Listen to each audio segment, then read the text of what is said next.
The most powerful man in the world sat in the Oval Office surrounded by his closest advisors, fully convinced that he was about to reshape the world order. Donald Trump had his eyes fixed on India, and he thought he had the formula worked out. Show a few defense deals, promise some trade benefits, sprinkle in a few flattering words, and just like that, India would fall in line, as so many others had done before. But what happened next shook the corridors of power from Washington to Beijing. Trump wasn't only looking at China as his main rival, India too was on his radar, and his strategy followed the old style of diplomacy, the kind that once worked when America could dictate terms to developing nations. He believed he could shape India into a junior partner, a thankful follower of American influence, one that would bend whenever Washington called. But he had miscalculated. He thought he was dealing with the same India that once spent years looking for approval, carefully balancing between superpowers to avoid upsetting anyone. What he faced instead was completely different. A nation that had quietly remade itself while the world was too distracted to notice. Enter Dr. S. Jaishankar. Not your typical diplomat hiding behind endless speeches and vague phrases, but a man with a quality that unsettled even the most seasoned negotiators. He was calm, deliberate, and completely unmoved by drama. When the American side began turning up the heat, expecting frantic responses and rushed concessions, he did something that caught everyone by surprise. He listened carefully, took in the details, and then replied with sharp clarity. The pressure campaign began in a familiar way. Washington pulled India's GSP trade benefits, those special privileges many developing nations valued deeply. They raised the threat of higher tariffs. They tried to cut India's oil ties with Iran, using sanctions as if offering waivers was some sort of gift. The Pentagon voiced concerns about India's defense deals with Russia, especially the S-400 missile purchase, leaving US planners annoyed. Each move carried the same message: fall in line or face punishment. Follow America's vision for the world or get pushed aside. It was the same script that had worked many times before with other allies who eventually gave in. But this time, something different happened. Instead of panicked calls, rushed visits to Washington, or hurried compromises, there was silence. Not the silence of surrender, but the silence of a chess player calmly studying the board, while the rival celebrates a move that isn't yet a victory. Then came the turning point. In a press interaction that barely caught attention at first, he was asked about India's stance under American pressure.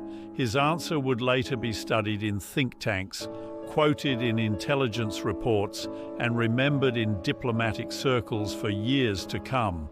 One word, just one word, carrying the weight of over 1 billion people's pride and the strength of a civilization that had survived for thousands of years.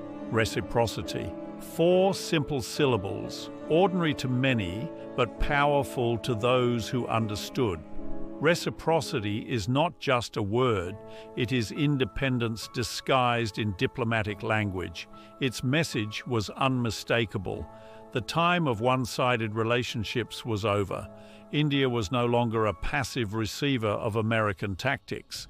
You raise tariffs on us, we'll raise tariffs on you. You block our companies, we'll block yours. You try to dictate our foreign policy, we'll remind you we are a sovereign nation with our own interests. Trump, despite his self-image as a master deal-maker, wasn't prepared for this.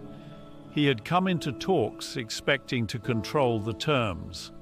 Instead, India, a country he had dismissed as developing and dependent, told him calmly and firmly that the rules had changed. Not with shouting, not with anger, but with a steady confidence more unsettling than any loud protest could ever be. That one word, reciprocity, forced a shift in how the world looked at India. Suddenly, other nations paid attention.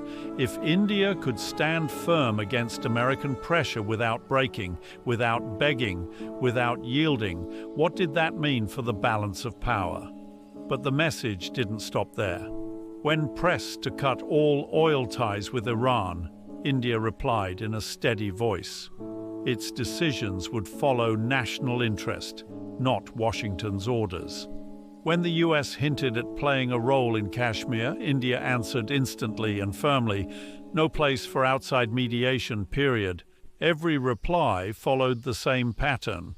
No drama, no anger, no broken ties, just calm and crystal clear statements of independence that left no confusion.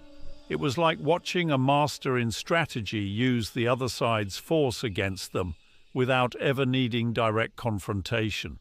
The beauty of the approach was how it exposed the weakness in Trump's plan. The whole American strategy was built on the belief that India still needed outside approval.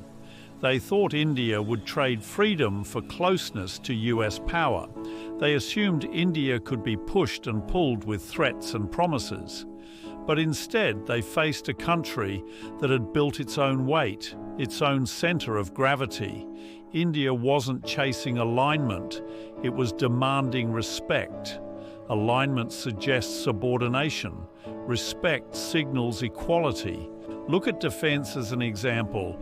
Trump loved selling weapons, aircraft, missiles, tanks, and advanced systems. And yes, India did buy some. It was profitable for US companies and at first seemed to prove the kind of give-and-take deal Trump liked. But then India changed the pattern.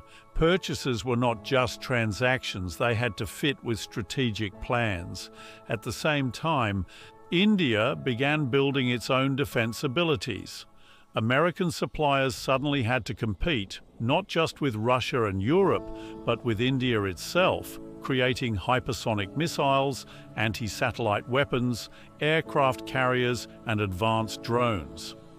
The idea of turning India into a long-term dependent buyer was collapsing. India wasn't only purchasing, it was preparing to rival. And this wasn't happening in isolation. While Trump was focused on tightening pressure, India was quietly rewriting its approach to global relations. The old non-alignment strategy, where it simply avoided picking sides, was slowly being reshaped into something new, something more confident and forward-looking. India began shaping a more advanced multi-alignment strategy, placing itself as a country respected for its own worth. It chose to deal with every nation on its own terms, forming ties that brought real benefit to both sides, not because of ideology or old loyalty. So India kept close relations with Russia while also deepening its partnership with the United States. It expanded links with Iran while also building stronger ties with Israel. It traded with China while standing firm on border issues. To outsiders, this sometimes looked inconsistent or even opportunistic, but there was a clear reason behind it. India was creating a foreign policy that placed its own national interests above everything else, without apology or need to explain to anyone.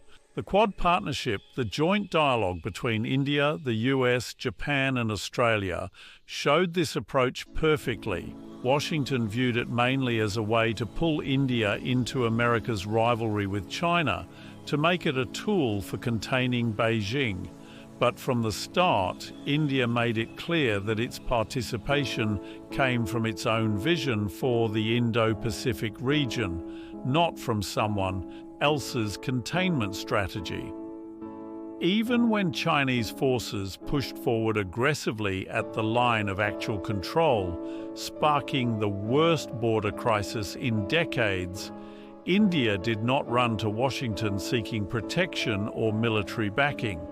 Instead, it handled the conflict with its own resources while keeping diplomatic talks open with all sides. This was a powerful example of real strategic independence.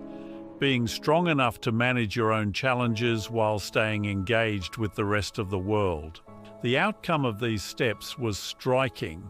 Countries everywhere began to notice India's way and started asking themselves if they could do the same. Could a nation work with multiple powers without becoming dependent? Could it build partnerships without losing sovereignty? Could it refuse superpower demands without paying a heavy price? India's path gave a clear answer: yes.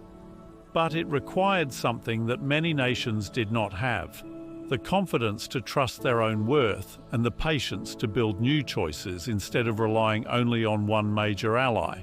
This independence created frustration in Washington. America had long expected India to be grateful for its attention, eager for its approval, and ready to sacrifice for its friendship. Instead, India treated the US as one important partner among many, not as the center around which everything revolved. The psychological impact of this was huge. For decades, American foreign policy assumed every nation secretly wished to be closer to the US, that American approval was the greatest prize in global politics. The belief was that countries might resist pressure for a short while, but eventually they would give in. India completely broke this assumption, not by open rebellion or hostility, but by calmly walking its own path and sticking to it regardless of external pressure. It was a quiet revolution that sent ripples across the international system. Other nations began to notice how India operated. They saw that independence did not mean being cut off, that being firm did not mean being aggressive, that saying no to unfair demands was not disrespect, it was simply sovereignty. India's way became a lesson for how mid-level powers could move in a world dominated by superpower competition without becoming pieces in another player's game. This change spread beyond foreign policy. In technology, India built its own digital networks instead of depending only on American or Chinese platforms. In space, it developed cost-effective missions that competed with long-standing giants. In medicine, it became a supplier to the world, not just a market for Western drugs. Each field told the same story. India was moving from rule-taker to rule-maker, from being seen only as a market to being recognized as a competitor, from junior partner to equal stakeholder.